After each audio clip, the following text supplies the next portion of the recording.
Okay, we've had a lot of people come to us and say, why are you going back to World War II? And what we tell them is that we're not going back. We never finished telling the story.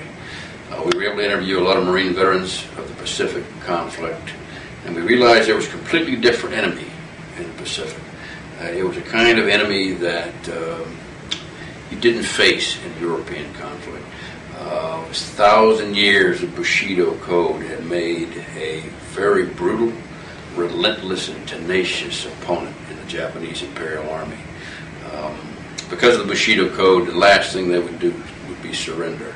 Their family honor was invested in their ability to kill you, and if they couldn't kill you, they couldn't accomplish their mission, whatever had been assigned, they would kill themselves because of dishonor.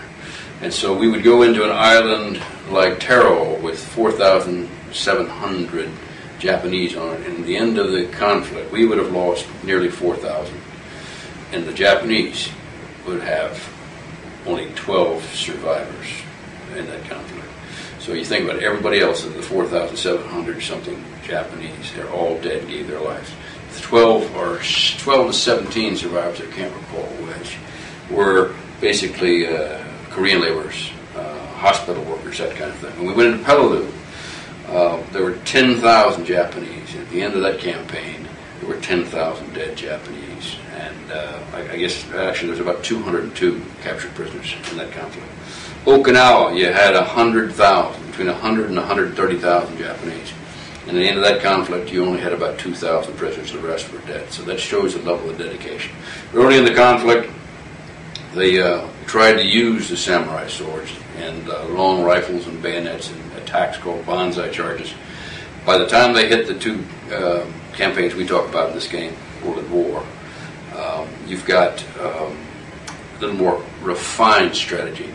They dug into the coral. They dug in very cleverly concealed and sighted bunkers and positions, and they tried to make us pay in blood for every inch of ground we took. And so the intensity and the grit of that campaign, the ruthlessness of the enemy is portrayed in this new game. It brings a whole new flavor to what has been a great franchise.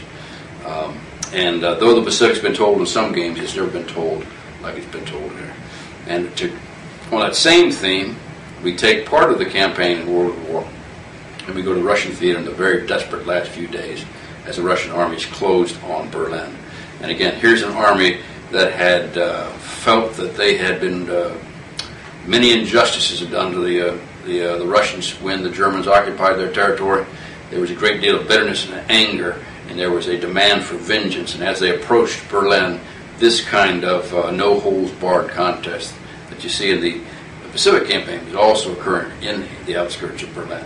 The Germans, no longer motivated by the Third Reich, are fighting with the tenacity, trying to defend their homeland from occupation by Russians, and God knows what happens if they think. So these things are brought to light in this game. You'll see a great portrayal of World War II like it's never been done before.